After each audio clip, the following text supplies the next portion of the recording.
Hey guys, hanging out with Nils Smith. Nils, people can spell your name, but they butcher saying it, right? Yes. So it's Nils, and it's spelled Nils. And my mom always says it's like pills, hills, thrills. But I'm like, all of those have two L's, Mom. Why didn't you just give me two L's? But Swedish name, and that's how they spell it. And There you go, man. it's like, And you've been with Hillsong yep. for 8 years in New York. Yeah, so I'm a church member at Hillsong, and that's where we go to church, and then I get to be a church leader, church member as a part of my home church, and then help serve churches. So we took a family trip to New York last summer, Yes. visited Hillsong. I Yeah. did not see you. I should have looked long and hard for you, It's but you were darker, not and there. we meet It is. in the basement. It's a very cool room. Yeah. It's a Very, great space. very cool vibe down there. I think Yeah. I went down 3 flights of stairs before I actually got into the inner sanctum. Okay. But Yes, that's part of the experience. I mean, it's a nightclub on Saturday night, and we had to clean it up Yeah. Sunday morning, and yeah, the kids meet in the back. Like, we had to clean out this little back room behind a nightclub for the kids, and that's awesome though. it is dude. awesome. Very Hell, cool. and it's been a great season. All right, so you're here talking about social media, how to grow your Yeah. social media. Yeah. Give me some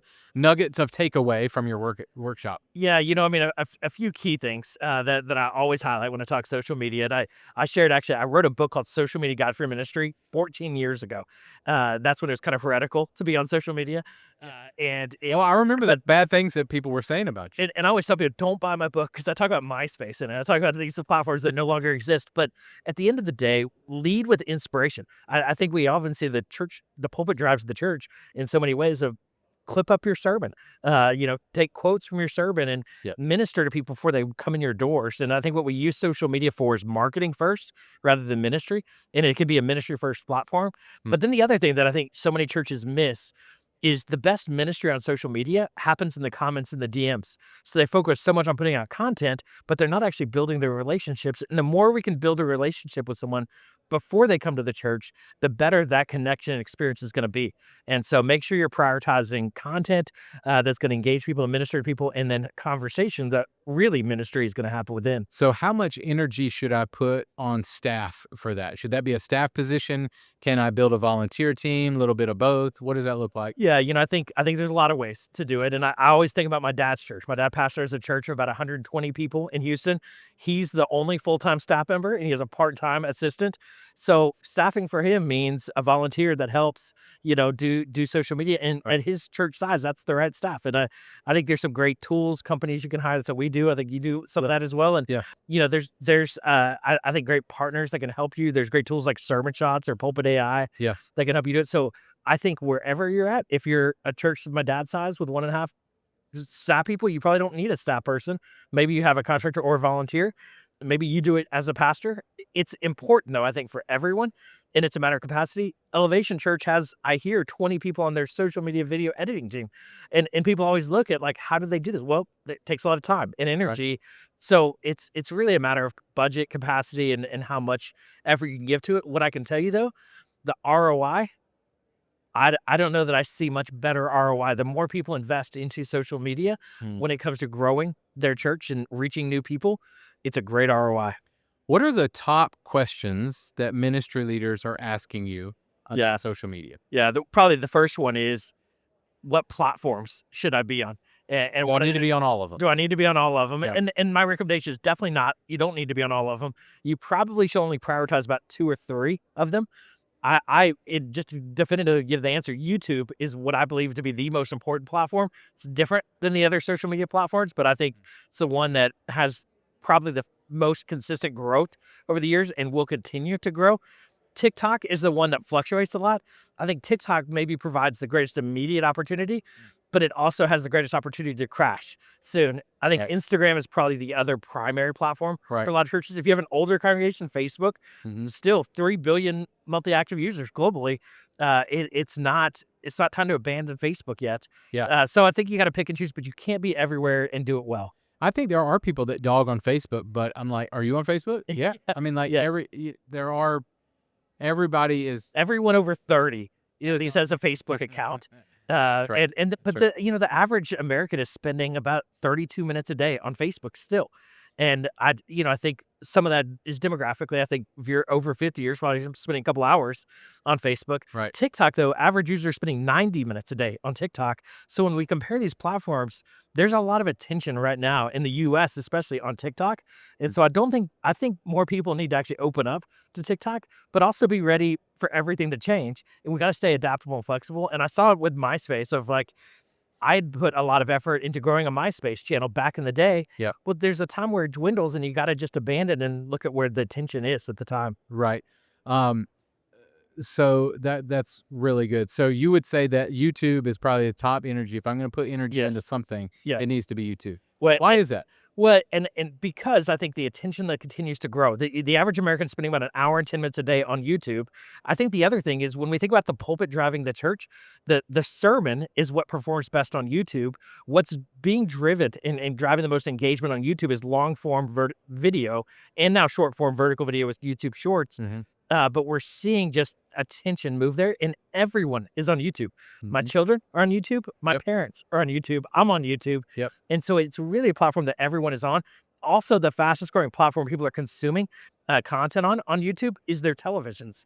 And so Right. when we think Their Apple about like TV app, their things like that. churches have always said, I'd love to be on TV, but we can't afford it. Well, There you go. it's free to be on TV today through Right, YouTube. right. That's good. Do you think that I should, speaking of that, should my church make more video content, both long form, short form? Speak to what kind of video content I should be making and putting Yeah. out there. Well, I think it starts with the sermon. If you're not distributing your sermon well on YouTube, don't do anything else. But once you're at a place where you've got a good flow because distributing your sermon on YouTube is not just putting the video on there, you need to put a great thumbnail. They say Right. Mr. Beast has said this that the most important differentiator of a video that he has with 1 million views and 10 million views is the thumbnail. And so that visual aspect of YouTube is really important beyond just the message. And now we're seeing YouTube Shorts being such a big trend, basically TikTok coming into YouTube. Yeah. And so as we see attention continue to grow on YouTube Mhm. and cross demographically, people engaging with YouTube, then I think that tells me this is a platform for everyone. So when it comes to priority and what we're already creating, the sermon is a place to start. But I work with clients in churches and ministries that are then, now that we've got a good flow with the sermon, we've got a good engagement, let's create a midweek devotional series. Let's create a podcast and other things on a platform like YouTube. Yep. And YouTube is also the second largest search engine in the world. So Yep. it's a great place for people to find your church. Right. And so this is where I think it's just a platform that has so much opportunity for churches. Would you say long form, and then cut it up? So Yes. put the long form sermon up, and then take a 5-minute clip, then other clips, and chop it up. And how many of those should I chop Yeah. up per So really getting into the weeds of YouTube a little bit, so much is driven by average view duration. And so this is where a lot of churches try to shorten their videos to like 5 minutes. I don't recommend that. I would post the full sermon as a full length video and then post clips in shorts and short vertical video. They have to be under 3 minutes. They just expanded the limit from 1 minute to 3 minutes. And then with those shorts, you can actually link to the full length video. So I'd start with your full sermon as a primary video with the thumbnails Hmm. and then upload clips as, shorts on Yeah. YouTube that link then to the full length video. And then that pathway to engagement is clips are going viral. They drive engagement to your sermon. Yep. And then that sermon engagement drives people to your website, which then drives people into your church. How much should be quality polished, and how much should be raw off the cuff? Yeah, I would say this is where things have really changed over the years. They used to say, just get your phone out, hit record, and go. And I think what's happening now is you're seeing channels like Mr. Beast or Logan Paul, and quality does matter. I think people are, especially as you think about somebody watching it on a TV, it's different watching something on a phone than a TV. It's going to keep your attention with better quality. It doesn't mean you shouldn't do it and you should wait till you have perfect quality. What my friend Sean Cannell has a channel called Think Media on YouTube. It's all about YouTube. He often says, just get 1% better with every video. That means maybe your thumbnail is a little better. Maybe your video quality is a little better. Your audio quality is a little better. Just keep getting better. So don't wait till you get it perfect to start uploading. Hmm. But that said, quality is continuing to matter more and more and more. And so don't undervalue quality just to get more out there. I think it's really quality is beginning to trump quantity on social media, and YouTube I think is a good example of that. Weigh out graphics and video for me. Which should I spend more time on? Yeah. Still graphics or You video? know what? And I think kind of what's happening with video too is a lot of video. One of the most popular functions in social media now are faceless videos. And so when you think about like there's face Right, with YouTube channels voiceover you're with talking about. voiceovers or Yep. just animated text. So I would say even when you talk about graphics, some of it's like motion graphics. Yep. And so I think at the end of the day, what we're always looking at is attention. How do we get people's attention? Mhm. And so I would say it's, it's kind of a 50-50. The medium that is performing best at this point is video across all the platforms, but a big part of that video are graphics. And how you're driving people to action. It's often the graphics that are driving people to the calls to action. Right. So I would say it's still a 50-50, and I don't think that's going to change. I think if anything's changing, though, people are tired of talking heads, and Okay. this is where I think motion graphics in particular are adding a lot to video engagement within video content. Yeah, I've told people I find I only hire motion designers Yeah. because a motion designer can edit video. He Yes. can't always go the other way around, Yeah. Yes. right? And somewhat they're hard to find in ministry. I'm Yes. looking for them. I hire them. A good motion designer, I'm one. Yep. They're hard to find Yes. in ministry. Love Jesus and are really good at what they do. Yeah. Yep. Do you suggest that a church or ministry look for that, spend time, money, effort, Yeah. all of that on motion? I think they should spend time and money. I say time and money. Spend money on motion, whether that's hiring somebody at your church or hiring someone like you Right, to help them do that. But I think when we talk about getting 1% better, if they hand you their video and you add motion graphics to it, right. that's going to create better engagement. And what that's going to do is create average view duration in your video, which is going to then tell YouTube your video is doing better. So they're going to show it to more people and reach more people. And so Right. I think at the end of the day, yes, if you're not doing motion graphics, Yeah. you're missing out. Like you need to move in that direction.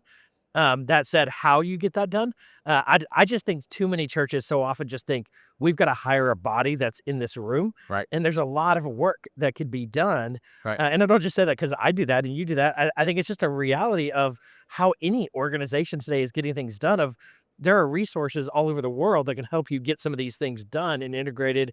And the people that are on the ground, what you want your people doing more than anything is being with people. And I think when you can, but I think how you're going to reach more people is how you're editing your content, how you're distributing your content. And Yeah. that's good marketing. Good. All right, leave me with this. Give me one tip. You mentioned like I need to get one step better. What is one thing that you're seeing, churches and ministries, that like I can take away as a ministry leader this week and take a one little step forward? Yeah. I would say it's, probably the most important thing that I would add to this is prioritizing YouTube. I often would say like, focus on ministry, do be in the relationships. But if there's one thing that I just hope every church can do in the next 5 years is to crush YouTube. I think this is the platform for the future. Hmm. As we saw this kind of movement with TikTok and Instagram, YouTube is not new, but I think we see it and we kind of get overwhelmed by it, or we just get into a rhythm of like, this is how we do YouTube. But I think if we obsess with YouTube in a way that's like we're just going to get 1% better every week, I believe that focus is going to help churches more than anything over the next year to 5 years. Good. Nils, thank you, man. Yeah, thank You're you. awesome. Yeah, great to be here. This has been a podcast presentation of Church Visuals. Executive produced by Carl Barnhill. Edited by Mario Franco. Title and show graphics by Angie Lomas. For more resources to help you visually communicate the gospel, visit churchvisuals.com.